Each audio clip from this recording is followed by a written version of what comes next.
पर सो करके जागा करता था तो भैया के मुख से अट्टहास के ठहाके थे लगते। उसी मुखमंडल पर आज उदासीनता के भाव हैं दिखते।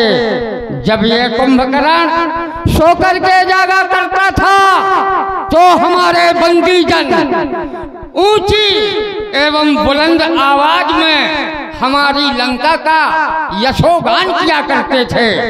बंदी जन उच्च स्वरों में जो लंका के यश को थे गाते, मन मान हार सी खाए कहीं जा छुपे नहीं है दिखलाते। हर वस्तु जली हुई लंका की मुझको इस समय दिखाती, रजनी चर को भजने वाली ये जनता क्यों राम नाम गाती। कैदी सब अपने मुझे देख कोशिश करते मुस्काने की, और वो शनि उल्टा लटका रहने वाला धृष्टता करता है आंखों में आंख मिलाने की। ये दृश्य भयानक देख देख होता अशांति मेरा मन। भैया मुझको बतलाओ ये कैसा भीषण परिवर्तन, ये कैसा भीषण परिवर्तन, ये कैसा भीषण परिवर्तन। भैया जगाने का कारण जानना चाहता हूँ। प्रकृति का ये नियम है, जो सितारा गगन मंडल में चमकता है, जिसकी रोशनी त्रिलोकों में पड़ती है, तो त्रिलोक के लोग उससे ईर्ष्या करने लगते हैं। दूसरे राष्ट्रों के राजा एक राजा से वैसे ही जलते रहते हैं। मैंने संसार के राजाओं महाराजाओं के राज मुकुटों को अपने पैरों से कुचल डाला है। संसार में हमसे जलने वालों की, ईर्ष्या करने वालों की कमी नहीं है। हद तो तब हो गई जब हमारे ही अपने गद्दार हो गए, वतन के खिलाफ हो गए। लंका की आन बान शान उनको भी चुभने लगी। तो दूसरे राष्ट्र के उग्रवादियों ने आकर हमारी बहन स्वरूपा के अंग भंग किए। कौन ऐसा दुस्साहसी हुआ? प्रतिशोध में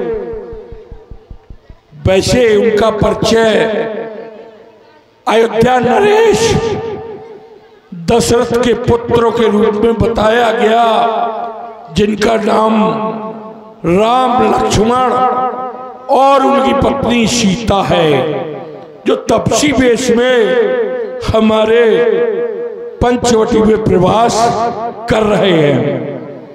उसी समय जब मुझे पता चला तो ईंट का जवाब मैंने पत्थर से दिया और बहन की आबरू के पीछे मैंने उनकी पत्नी का हरण किया और लंका ले आया। युद्ध की स्थितियां बन गई। कल तुम्हारे पुत्र खन्नाथ के द्वारा छोटे तपसी को शक्तिवान से मूर्छित किया गया, लेकिन गद्दारों का क्या कहें हम, उनके सहयोग से वो भी बच गया। भैया तुम्हारे सोने से लंका की चांदी होती है, जिसको रानी की पदवी थी वो ही अब बांदी होती है। ऐसा सोना क्या सोना है, जीवन जब जाए घाटों में कट जाए बहन की नाक कान, तो पड़े रहो खर्राटों में। भैया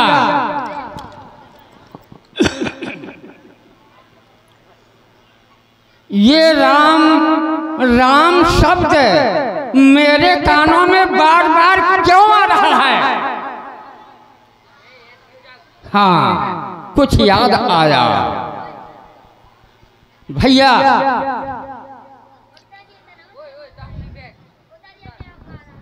एक समय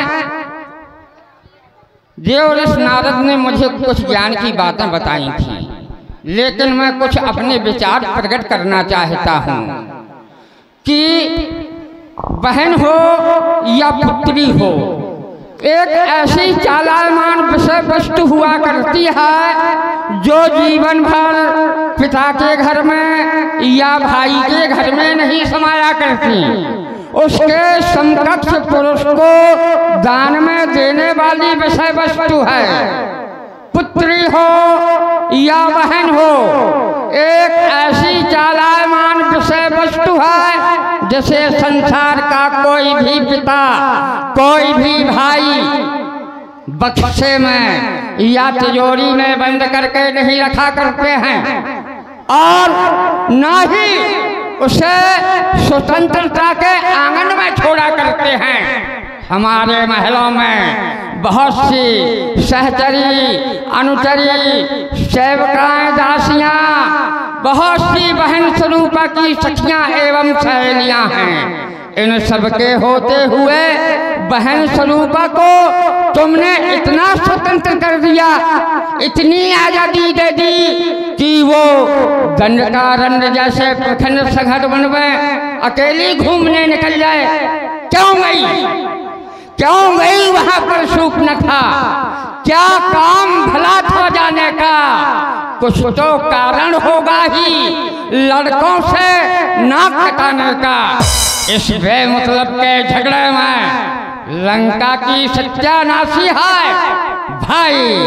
अब क्या तिथियां गिनते, अब अपनी पूर्णमासी है दशकंधर के बच्चे। हेलो, और जी कुंभकर्ण जी के सुंदर अपने पर प्रसन्न होकर हेलो, ये जिसका ये पावन चरित्र है उसको भी विभिन्न रूपों में देखा जा सकता है। जिसका ये पावन चरित्र है उसको भी विविध रूपों में देखा जा सकता है, और जो उनका विरोधी है उसको भी विविध रूपों में देखा जा सकता है। कर रहे उपद्रव असुर निकाया, नाना रूप धरे बहुमाया। जब जैसी सेवा वैसा अवसर, वैसा मौका। तो भैया तुमने कहा यत्नार्यस्तु पूजन्ते रमन्ते तत्। देवता आर्यावर्त की संस्कृति का संचालन करने वाले, अनुगमन करने वाले, वो तपस्या उनके द्वारा एक अबला पर हाथ उठा दिया गया। उसके पहले निश्चरहीन करो मई भुज उठाए पड़कीन। जिनका मैं राजा हूं, जिनके बल पर मैंने विश्व में अपना डंका बजा दिया, उनको जान से मारने का, पृथ्वी से उस राक्षस जात को हीन करने की प्रतिज्ञा करने वाले को मैं क्षमा कर देता, छोड़ देता, उनकी पत्नी का हरण न करता। खैर देखा जाएगा जो विधाता को मंजूर होगा। राज सेवक सुन दस कलदरी वचन तब कुंभकर्ण भी लिखा। हमारे बंधु कुंभकर्ण की बुद्धि हमारे अनुकूल नहीं है। इनको सुरा भी लाओ और सुंदरियां भी लाओ। रावि रूप गुल सुबिरता मगली भयऊ छनिए। रावण माग्यू कोटि घटो मधुरी महेश मदरा सुंदरियों को बुलाया जाए। हमारे मदना के ठेकेदार रामपाल लम्बरदार को तथा हमारे रसोइये को हमारे रसोइये ने खाना भी बहुत सुंदर बनाया, सुगंधित और स्वादिष्ट। राजसेवक महाराज मदरा के ठेकेदार रामपाल लम्बरदार को और हमारे रसोइये को सोने के कड़े इनाम में पहनाए जाए तथा साथ ही राज दरबार में किसी नृत्य वाला को पेश किया जाए। पी लो बस अंतिम है, अगली बार थोड़ी पी पा रहे। P low. बुलाते हैं दरबार में नाचने गाने वाली जिस हाल में हो महाराज के दरबार में हाजिर हो। सही हो जाएगा। कि दगाबाजी रे ओ दगाबाजी रे, अरे तोरे नैना बड़े दगाबाजी रे, ये तोरे नैना बड़े दगाबाजी रे, ये कल मिले हमें भूल गए आज रे दगाबाजी रे। सोने के भगवान के दरबार की शोभा को बढ़ाने वाली सुंदरी, बिना समय के कुंभकर्ण को दरबार में देखकर मत घबराना। जैसे रूप और यौवन में मदमस्त हो वैसे चुलबुले से गीत सुनाना। और हाँ, यदि मेरे दरबारी खुश हो गए, यदि मेरे दरबारी खुश हो गए तो तू जो चाहेगी कर दूंगा। मेरे कर्मचारी खुश हो गए तो तुझको मह मांगा धन दूंगा। मेरे अधिकारी खुश हो गए तो तगड़ी तुझको गढ़वा दूंगा। और मेरे भैया खुश हो गए तो सोने से मढ़वा दूंगा। क्या बात है। सुना बेटा, जी चलते सोने में गड़ जाए, ऐसे ही सुनाना। महाराज के जीवन की जय जयकार हो। जो आ गया महाराज। महाराज आज आप बहुत प्रसन्न दिखाई दे रहे हैं। महाराज, महाराज से कहना है जब कोई चीज ज्यादा अच्छी लगने लगे तो समझ लो, चाहे प्रकाश का मामला हो, कोई बस अगर एकदम से ज्यादा प्रकाश देगी तो उसका। महाराज आप नशे में मदमस्त हो जाए। व्यास जी पीले पीले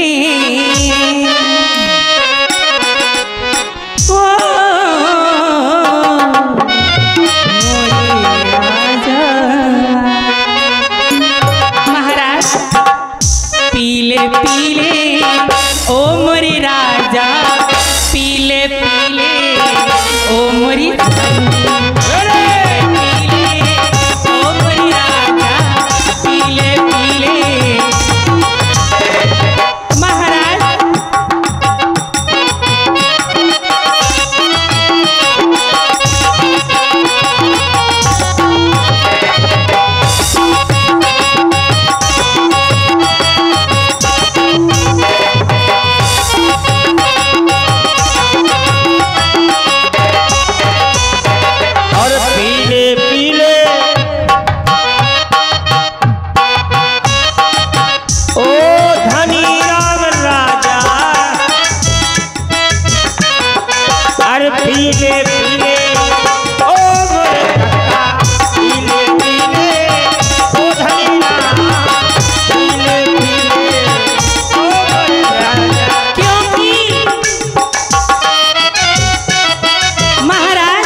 जग में मिले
और पीले पीले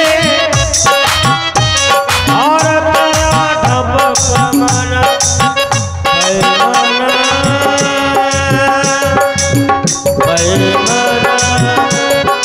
और तेरे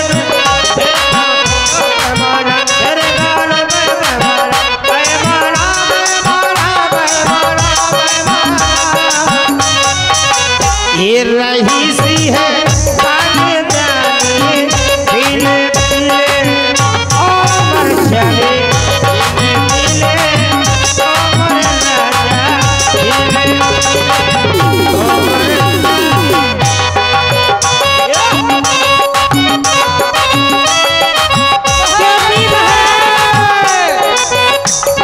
महाराज मोहब्बत ही इबादत है, इबादत ही मोहब्बत है, हाय मोहब्बत ही इबादत है, इबादत ही मोहब्बत है।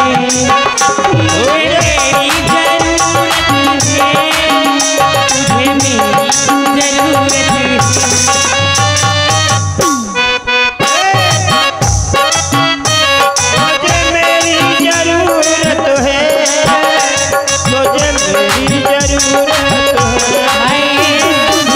मेरी जरूरत है, मुझे तेरी जरूरत है।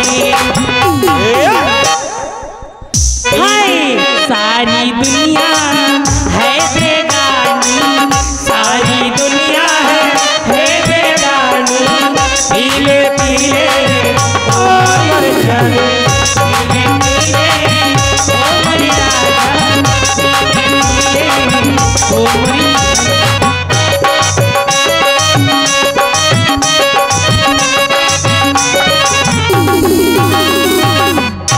सुंदरी, तुम्हारे द्वारा कहा गया मोहब्बत ही इबादत है, ये उर्दू अल्फाज है। प्रेम ही पूजा है, ये हिंदी शब्दावली है। लव इज गॉड, ये आंगल भाषा है। तो प्रेम जब तक मर्यादा में रहे तो पूजा है, इबादत है, गॉड है। और अगर मर्यादा से गिर के वासना के धरातल पर आ जाए, सिर्फ इंद्रियों के सुख तक सीमित रहे, तो वो प्रेम नहीं है, वो इबादत पूजा नहीं है प्रेम समर्पण जीवन का, बच्चों का कोई खेल नहीं। ईर्ष्या, छल और अहंकार का इससे कोई मेल नहीं। हम जिससे प्रेम करते हैं वो खुश किस तरीके से रहेगा, ये भावना नितांत होना चाहिए। अगर तुम्हारे द्वारा उसको कष्ट पहुंचा तो आपका प्रेम पूजा नहीं है।